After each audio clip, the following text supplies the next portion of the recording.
몇몇 성도님들이 문의를 주셨어요. 내일 새벽 기도회가 있냐고 물어보시는데 있습니다. 저희 신성교회는요, 설날과 추석을 빼놓고는, 설날 명절의 기간과 그리고 추석 명절 기간 빼놓고는 언제나 새벽 기도회가 있으니까 여러분들 내일도 우리 새벽에, 성탄 새벽에도 우리 함께 만날 수 있었으면 좋겠어요. 다들 나오실 거죠? 우리 그렇게 만나십시다. 오늘 1절에 보면은요, 복으로의 초청이 귀한 말씀이 성경에 기록되어져 있습니다. 할렐루야, 여호와를 경외하며 그의 계명을 크게 즐거워하는 자는, 여러분 밑줄 치세요. 복이 있도다. 두 종류의 사람이 있어요. 복이 있는 사람이 있고 복이 없는 사람이 있어요. 모든 사람이 다 복이 있는 게 아니에요. 복이 있는 사람이 있고 복이 없는 사람이 있습니다. 오늘 성경은요, 누가 복이 있는 사람인가 우리에게 말씀해 주고 계세요. 더 나아가 이 복이 있다라고 하는 그 기준이, 이 사람 복이 있네, 사람의 평가가 아니라 하나님께서 보시기에 이 사람이 복이 있다라고 우리에게 가르쳐 주시는 거예요. 그게 진짜지요. 그 말씀의 주인공 되어줄 수 있기를 주님의 이름으로 축복합니다. 오늘 보니까 이렇게 표현되어 있어요. 두 가지입니다. 여호와를 경외하고 그리고 그의 계명을 크게 즐거워하는 자가 복이 있다. 복 있는 사람은 누구냐? 여호와를 경외하고 그의 계명을 크게 즐거워하는 자가 복이 있다고 이야기해요. 여러분, 그런데 이 두 가지의 내용은 각각의 병렬이 아니라 앞에가 이루어져야 뒤가 이루어지는 겁니다.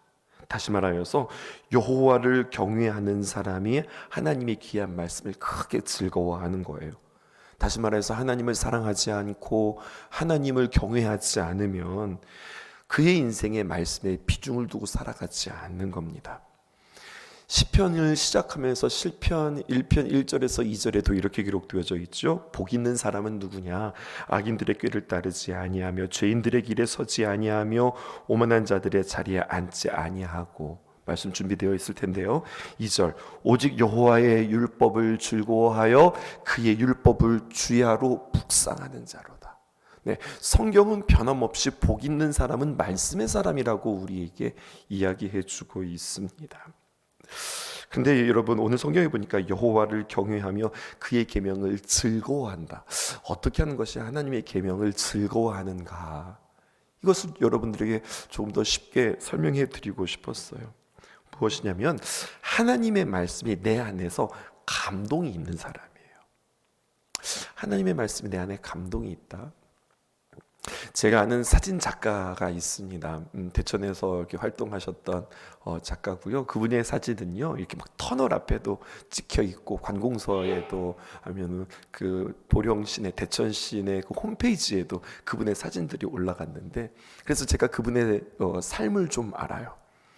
근데 이 사진 작가는 물론 이제 아마추어기는 해요. 근데 사진을 찍는데 어떻게 찍냐면 정말로 자신의 즐거움으로 찍어요. 내가 이거를 찍어가지고 돈을 벌어야 되겠다라고 하는 마음으로 찍는 게 아니라 직업이 따로 있으세요. 근데 그분은 그 안에 정말로 사진을 찍는 즐거움이 있어요. 근데 여러분, 사진을 찍는 즐거움 있는 사람은 어떻게 하는 줄 아십니까? 한 컷의 사진을 찍기 위해서 그 높은 산을, 장비를 다 짊어지고 올라가더라고요. 철새 사진을 찍는데요, 그 사진을 찍겠다고 새벽부터 가서 그 갈대밭에서 이렇게 동동동동 거리고 서 있어요. 그래서 저쪽에서 동토 오를 때 새가 쫙 날아가는 그 한순간을 딱 포착하기 위해서, 그 사진을 찍기 위해서 두세 시간 전부터 거기서 기다리고 있는 거예요. 그러니까 그 자리에서 기다리고 있기까지 집에서 장비 챙겨가지고 출발하기 위해서는 도대체 몇 시간을 투자하는 거예요. 근데 제가 질문하고 싶어요. 그거 누가 시킨다고 해요? 그거 다시는 사진 찍으라고 가서 시킨다고 그렇게 하겠어요? 아니에요. 자기의 마음에 즐거움이 있는 거예요. 자기의 마음에 그 사진을 딱 찍을 때에 세상 사람들이 알아주지 않고 누군가에게 보여주려고 그런 게 아니에요. 내 안에 그 기쁨이 있는 거예요. 내 안에 만족이 있으니 그 고생도 감수하더라고 하는 거죠. 사진에 한 컷의 사진을 포착하기 위해서도 그렇게 수고하고 애쓰고 정말로 말리지 못하는 사람인데, 하나님의 말씀을 내 안에 두고 하나님의 말씀을 기뻐한다는 것은 무엇일까 생각해 보았어요. 내 안에 기쁨이 있는 겁니다. 그리고 내 안에 자족이 있는 거예요. 그러니까 어떤 형편에 따라 상황에 따라 내가 기쁜 것이 아니라 그냥 내 안에 만족감이 있는 겁니다. 그랬더니요, 사도 바울의 고백이 생각이 났어요. 사도 바울이 뭐라고 이야기한 줄 아십니까? 빌립보서 4장 11절에 내가 궁핍함으로 말하는 것이 아니라 어떠한 형편에 있든지 나는 자족하기를 배웠다. 내 안에 만족함을 배웠다는 거예요. 근데 그 만족함은 상황에 따라서 형편에 따라서 내가 만족한 것이 아니라 그냥 그 하나님 한 분만으로 그 복음으로 인하여서 내가 만족함을 배웠다는 겁니다. 그러면서 12절에 어떻게 표현하느냐 이렇게 표현해요. 잘 아는 말씀이죠. 나는 비천에 처할 줄도 알고 풍부에 처할 줄도 알아. 모든 일 곧 배부름과 배고픔과 풍부와 궁핍에도 처할 줄 아는 일체의 비결을 배웠노라. 그러니까 사도 바울의 만족은 비천에 처할 때는 속상하고 풍부에 처할 때는 기쁘고 배부를 때는 행복하고 또 배고플 때는 슬프고 풍부할 때는 만족하고 궁핍할 때는 정말로 속상한 그러한 마음이 아니라 그의 환경이 어떻게 주어진다 할지라도 그의 상황이 그의 마음을 좌지우지하지 않는 거예요. 상황에 따라서 그의 마음들이 왔다 갔다 하지 않아요. 그냥 하나님의 귀한 복음, 나를 만나주신 그 하나님의 생명의 복음, 그 은혜를 생각하면 나는 어떤 형편에 처하든지 나는 만족하고 기쁩니다. 이것을 고백하는 거죠. 그러니까요, 여러분, 진짜 복 있는 사람은 말씀 안에 거하고 말씀을 지키고 따르는 것이 어떤 것인지 내 안에 감동이 있는 사람입니다.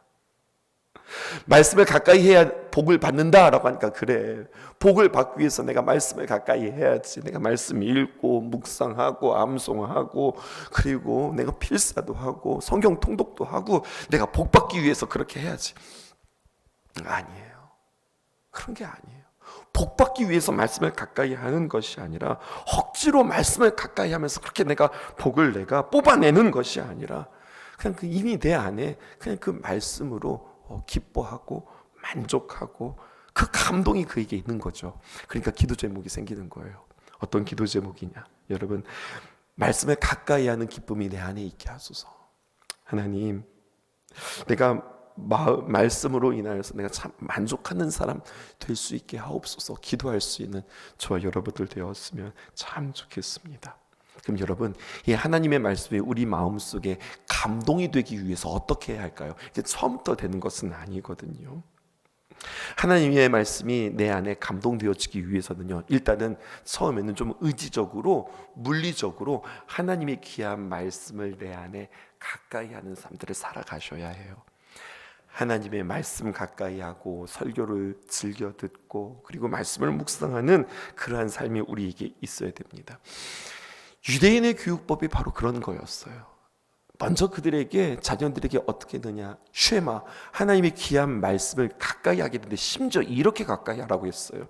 출애굽기 13장 9절에 있는 말씀 볼까요? 이것으로 내 손의 기호와 내 미간의 표를 삼아라.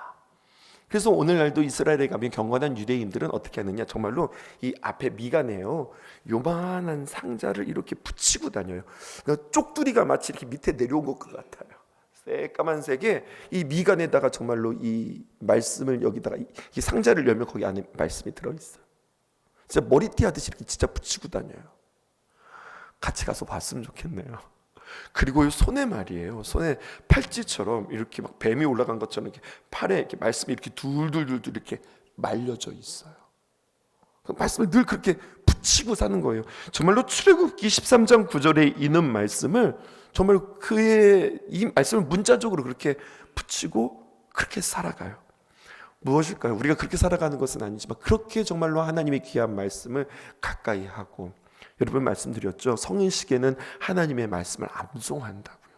그렇게 가까이 하는 그들의 모습입니다. 이렇게 하나님의 귀한 말씀을 가까이 할 때 이것이 내 안에 기쁨이 되어지는 원리는 있어요. 그런데 오늘 본문 보실까요? 시편 112편 2절에 보면 이렇게 기록되어 있습니다. 그래서 그의 복 있는 사람은 어떤 사람이냐? 오늘 성경을 잘 보셔야 돼요. 그의 후손이 땅에서 강성하며 정직한 자들이 후손에게 복이 있으리로다. 또 3절 보실까요? 부와 재물이 그의 집에 있으며 그의 공의가 영구히 서 있으리로다. 또 4절 보실까요? 정직한 자들에게는 흑암 중에 빛이 일어나니 그는 자비롭고 긍휼이 많으며 의로운 이로다. 5절까지 볼게요. 은혜를 베푸는 자들은 구워주며 주는 자는 잘 되나니 그 일을 정의로 행하리로다. 복 있는 사람의 모습들이 쭉 기록되어져 있어요. 여호와를 경외하는 자의 누리는 복들입니다. 그런데 여러분, 이 복을 누리는 내용들이 언뜻 보면 세속적인 것 같아요. 세상에서 말하는 복하고 똑같은 것 같아요. 결국 이런 이야기 아닙니까? 자녀가 잘 되는 복. 또 무슨 일이 있습니까? 재물이 그 집에 많다. 재물의 복. 또 영향력의 복. 뭐 이런 것들이 쭉 기록되어져 있어요. 언뜻 보면 복이라고 하는 내용이 세속적인 내용들을 쭉 이야기하는 것 같은데 자세히 보셔야 돼요. 2절부터 다시 한번 자세히 볼게요. 땅에서 강성하며 2절 띄워주시지요. 그의 후손이 땅에서 강성하며 정직한 자들의 후손에게 복이 있으리로다. 이렇게 이야기하고 있거든요. 후손인데 어떤 후손이에요? 정직한 자들의 후손이라는 거예요. 여러분, 정직한 자, 사람은 본래 죄인입니다. 죄인이라서 여러분 정직하기가 쉽지 않아요. 근데 그 사람이 어떻게 정직하게 되었을까요? 하나님의 귀한 말씀으로 늘 자신 안에 그 말씀을 품음으로 말미암아 그의 삶이 정직한 사람이 되었어요. 그래서 정직한 자의 후손에게 복이 있어서 그의 후손이 땅에서 강성하게 되어지는, 여호와 하나님의 귀한 말씀을 가까이 하여서 그의 삶이 정직한 자가 되어진 것을 오늘 성경은 우리에게 이야기하고 있어요. 3절도 마찬가지예요. 이 관점에서 다시 한번 볼까요? 부와 재물이 그의 집에 있으며, 이 사람은 참 재물의 복을 받았구나, 그래서 복이 있구나라고 생각하는데요, 보세요. 그의 공의가 영구히 서 있도다. 그는 재물의 복을 받기 이전에 먼저 그는 어떤 사람이었느냐? 공의의 사람이었어요. 어떻게 공의의 사람이 되어질 수 있었을까요? 하나님의 귀한 말씀으로 내 자신이 하나님의 말씀으로 서 있었던 거예요. 그러니까 이런 사람에게는 재물이 주어져도 자신의 욕심으로 쓰여지지 않아요. 공의를 위해서 사용되어지는 거예요. 하나님의 말씀에 감동이 있는 사람, 같은 후손의 복, 자녀의 복, 물질의 복, 건강의 복이 있다 할지라도 바탕이 다르고 흐르는 영향력이 달라요. 성경이 우리에게 무엇을 가르쳐 주려고 할까요? 이런 겁니다. 신학교에서 신학 교수님이요, 어느 날 큰 항아리를 가지고 왔어요. 그러더니 이렇게 이야기해요. 제가 지금부터 여러분들에게 뭔가를 보여줄 테니 무엇을 가르쳐 주려고 하는지 한번 보세요 하면서 학생들에게 입으로 설명하는 게 아니라 행동으로 가르쳐 주기 시작했어요. 큰 항아리에 어떻게 하느냐, 맨 먼저 큰 돌을 갖다 놓더니요, 그 안에다가 항아리에 큰 돌을 채워요. 근데 그것으로 끝나지 않았어요. 그런데 이제는요, 큰 돌을 채우더니 두 번째는 와서 작은 돌로 채우는 거예요. 근데 작은 돌로 채우더니 이것으로 끝나지 않아요. 어디서 모래주머니를 가져오더니요, 그 모래주머니로 또 그 빈 항아리를 다 채우는 거예요.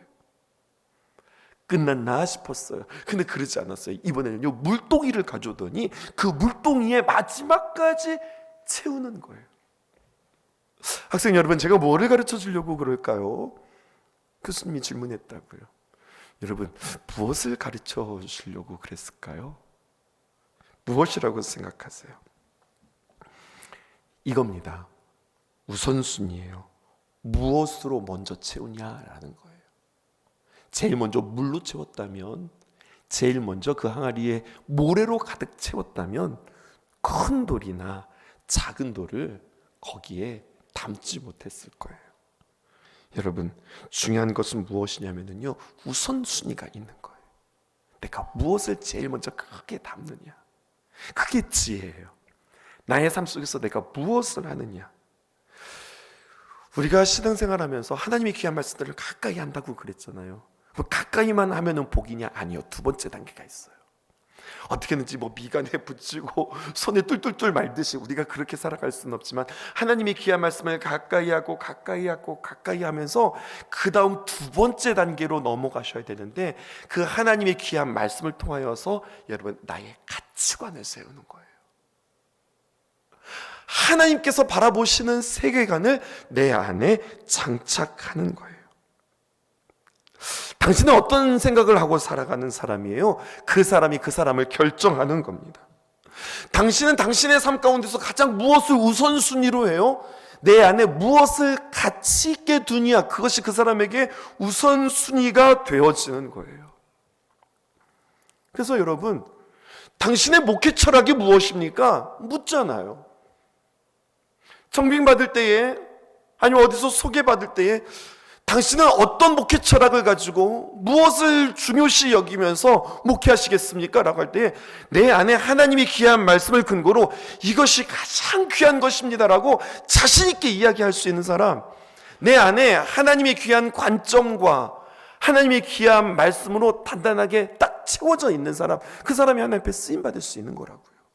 그것은 비단 목회자뿐만 아니에요. 여러분들도 마찬가지입니다. 내 안에 무엇으로 가득 채웠는가? 그래서 내가 하나님의 귀한 말씀에 내가 무엇을 기준 삼고 살아가는가? 그래서 끊임없이 우리는 하나님의 귀한 말씀 가운데, 저는요 뭐 저의 인생의 가치관, 또 뭐 인생의 우선순위, 뭐 이렇게 거창하게 이야기할 수는 없지만, 목사님 그래도요 제 인생에 놓치지 않는 하나님의 말씀 있어요, 제 인생 말씀이 있어요 라고 여러분들 고백하실 수 있기를 바라요. 그 말씀이 진짜 죽을 때까지 붙잡고 가는 거예요. 하나님이 나를 사랑하십니다, 하나님이 나를 사랑하십니다 라고 하는 이 말씀을 정말로 내 안에 심고, 내가 처음부터 끝까지 내가 어떤 일을 만나든지, 아니야, 하나님은 나를 정말 사랑하고 계셔, 하나님은 나를 참 사랑하시는 분이야 라고 하는 이 말씀을 내가 끝까지 붙잡고 있다면, 세상에서 어떤 상황들이 온다 하더라도요 흔들리지 않는 거예요. 그래서 예배를 통해서, 말씀을 통해서, 설교를 통하여서 내 말씀을 붙잡는 것은 너무너무나 중요하고요. 그래서 어떻게든지 저는 그 말씀을 통해서 여러분들이 조금 더 알아듣기 쉽게 이렇게 어록을 만들어 드리려고 노력하는 거예요. 그래서 설교 시간에 이런 말 많이 하잖아요. 이 말씀을 한번 마음속에 한번 새겨보실까요? 이 문장을 여러분들 한번 기억해 보실까요? 이게 뭐냐면, 하나님의 귀한 말씀을 조금 더 쉽게, 조금 더 직관적으로 풀어서 그 말씀 한 말씀이라도 성도들에게 이렇게 마음이 다 그 말씀 붙잡고 살아가라고, 멋있게 보이려고 그러는 것이 아니라 정말 그 말씀이 내 안에 이렇게 딱 붙잡혀져서, 그래 내가 평생에 이 말씀 나의 말씀으로, 나의 인생에 내 인생 문장으로 삼고 살아가야 되겠다. 근데 그 문장은요 그냥 세상에서 좋은 어떤 그런 이야기가 아니라 하나님의 귀한 말씀에서 비록된 그 말씀 내가 붙잡고 흔들리지 않고 살아가리라. 여러분, 이 사람이 복된 사람입니다. 내가 하나님의 말씀을 따르고 지킨다고 세상 사람들이 나를 알아주는 건 아니에요. 오히려 하나님의 귀한 말씀 붙잡고 살아가면 세상 사람들이 우습게 여길 수도 있고요, 세상 사람들이 오해할 수도 있어요. 하지만 여러분, 시편 112편 6절에 있는 말씀, 그는 영원히 흔들리지 아니하며 의인은 영원히 기억되리로다. 하나님께서 우리에게 이렇게 말씀하고 계십니다. 하나님의 말씀, 하나님의 가치, 하나님의 기준을 발견한 사람은요, 그래서 애써서 하나님의 귀한 말씀 놓치지 않고 살아가려고 해요. 오늘 성경 뭐라고 이야기합니까? 흔들리지 아니한다. 의인은 영원히 기억되리로다. 주님께서 말씀하시는 거죠. 7절입니다. 그는 흉한 소문을 두려워하지 아니하며 여호와를 의뢰하고 그의 마음을 굳게 정하였도다. 아멘이십니까? 내 안에 하나님의 귀한 말씀이 딱 있으면은요, 여러 가지 숱한 소문들이 있어요. 오해들도 있어요. 이게 세상 답답한 거예요. 차라리 내가 잘못을 해서 내가 사람들에게 지탄을 받으면, 그래 내가 못나서 내가 잘못해서 그렇지. 근데 여러분, 내가 잘못한 게 아니거든요. 내가 한 것이 아닌데 그것으로 인하여서 사람들이 말을 만들어내고 이상한 프레임을 씌우고 흉한 소문들이 막 우리 안에 있어요. 그때마다 우리는 낙심하기 쉽습니다. 근데 여러분, 하나님의 귀한 말씀으로 그 안을 채운 사람은 어떤 상황 속에서도 여러분 두려워하지 않습니다. 오히려 여호와를 의뢰하고 그의 마음을 굳게 정합니다. 하나님의 귀한 말씀을 붙잡고 나아가는 겁니다. 9절의 말씀 보실까요? 그가 재물을 흩어 빈궁한 자들에게 주었으니 그의 의가 영구히 있고 그의 뿔이 영광 중에 들리리로다. 앞에서 하나님의 귀한 복 있는 사람은요, 하나님께서 세우시는 사람이 되어지는데, 하나님께서 세운 사람은 뭔가를 이끄는 리더가 아니라요, 여러분 이게 더 멋있는 거예요. 리더는 앞에서 뭔가를 목표를 향해서 쫙 이끌어가는 사람인 것 같죠. 리더 맞아요. 근데 그것보다 더 멋지고 더 근사한 리더가 있어요. 그건 바로 무엇이냐면 앞에서 그가 어떤 영향력을 흘려보내는 거예요. 그게 리더예요. 요즘에 젊은이들에게 영향을 주는 사람들을 가리켜서 인플루언서라고 해요. 근데 여러분, 인플루언서를 보게 되어지면요, 어떤 영향력이 있는가 보면 세상에서의 SNS, 유튜브 뭐 이런 걸 보면서 제가 오늘 이렇게 맛있는 것을 먹었어요 라고 이렇게 하면요, 사람들이요 그 집에 정말로 다들 쫓아가가지고 그렇게 먹는 거예요. 저는요 이 나라에 가서 이런 여행을 했습니다 하면서 자기가 어떤 여행들을 쭉 이렇게 자기 스스로 셀프 카메라를 찍으면서 자신이 걸었던 방향들을 쭉 걸어가면은요, 자신은 그렇게 그냥 콘텐츠를 올렸을 뿐인데 그렇게 그가 했던 것에 대해서 사람들이 똑같이 따라서 그렇게 먹어보고 그렇게 가보고 그렇게 경험하고 이래요. 보세요. 그냥 자신은 그렇게 그 동영상을 하나 올렸을 뿐인데 많은 사람들에게 그렇게 엄청난 영향력을 주는 거예요. 이것이 오늘날 어떤 책보다 어떤 리더들보다 훨씬 더 영향력이 있어요. 우리의 신앙으로 한번 적용해 보면 어떨까요? 하나님의 귀한 말씀으로 인하여서 내가 하나님의 손길이 되는 사람, 내가 하나님의 발길이 되어지는 사람, 이 사람은 어떤 사람이냐? 보세요. 9절에 보니까 그가 재물을 흩어 빈궁한 자들에게 나누어 주었으니, 왜 나누어 줄까요? 그의 마음 가운데 착한 마음이 있어서요? 아니요, 하나님의 귀한 마음에 감동이 있었던 거예요. 내가 가진 것으로 가난한 자에게 나누어 주는 자가 되었어요. 그랬더니요, 그의 의가 영구히 있고 그의 뿔이 영광 중에 들리리로다 라고 이야기하고 있어요. 그 하나님의 귀한 말씀에 그냥 이렇게 선한 영향력을 흘려보내고 말씀에 따라서 순종을 했는데 그의 뿔이 영광 중에 있더라는 이야기예요. 이 말은 다른 말로 풀어보면 이렇게 되어지는 겁니다. 하나님의 손길이 되었어요. 하나님의 발길이 되었어요. 그랬더니요, 그 사람을 통해서 내가 참 귀한 복을 받았어요. 우리가 참 큰 도움을 받았네요. 이 정도가 아닌 거예요. 성경은 뭐라고 이야기하냐면 그의 존재만으로 나의 삶의 거울이 되어지는 거예요. 내가 직접 그에게 수혜자가 아닙니다. 근데 그의 어떠한 삶과 걸음을 보면서 내 자신이 이렇게 비춰지는 거예요. 나를 따르라 이게 아닙니다. 나 좀 봐봐, 이렇게 살아가는 거야 라고 이야기한 게 아니에요. 그냥 하나님의 귀한 말씀을 즐거워했고 그 말씀이 기뻤고 그것으로 인해서 나는 정직했고 공의를 했고 그 말씀에 따라서 그냥 순종하는 것 뿐이었는데, 전혀 모르는 사람이, 전혀 상관없는 사람이 그의 어떤 존재를 바라보면서 자기 자신을 이렇게 비출 수 있게 되어지는 거울과 같은 존재가 되어지는 거예요. 여러분, 뿐만 아니라 어떤 그의 존재만으로 나에게 거울이 되어질 뿐만 아니라 나의 삶의 어떤 기준이 되어지는 삶이 그의 삶 가운데 있는 거예요. 멋지고 근사하지 않아요? 이게 복 있는 사람이라고요.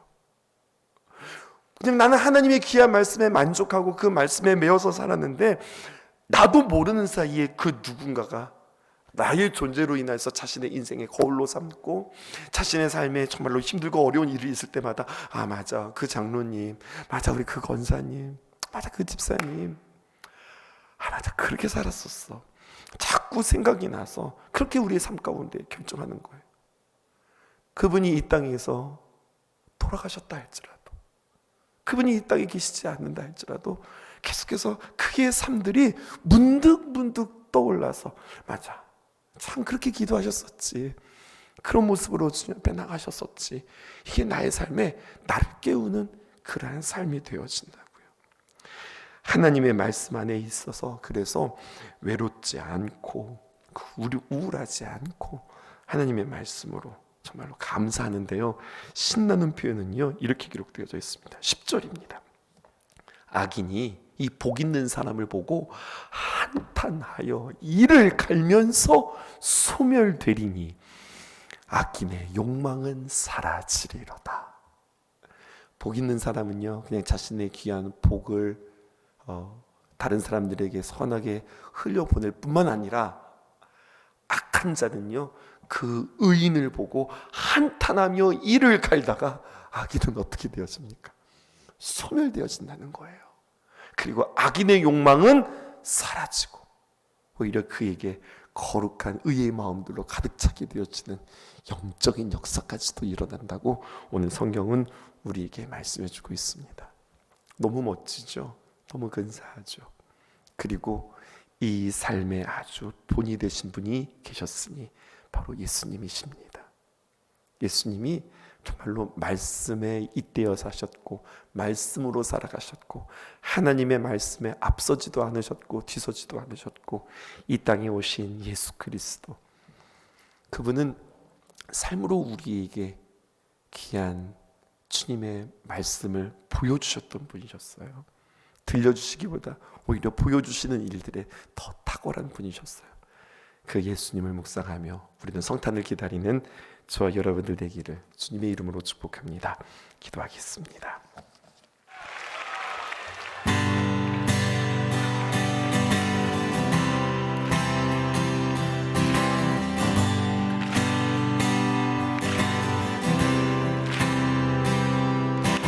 창조주의 나팔 하늘에서 울리고 예수 당신의 깃발이 세상을 덮네.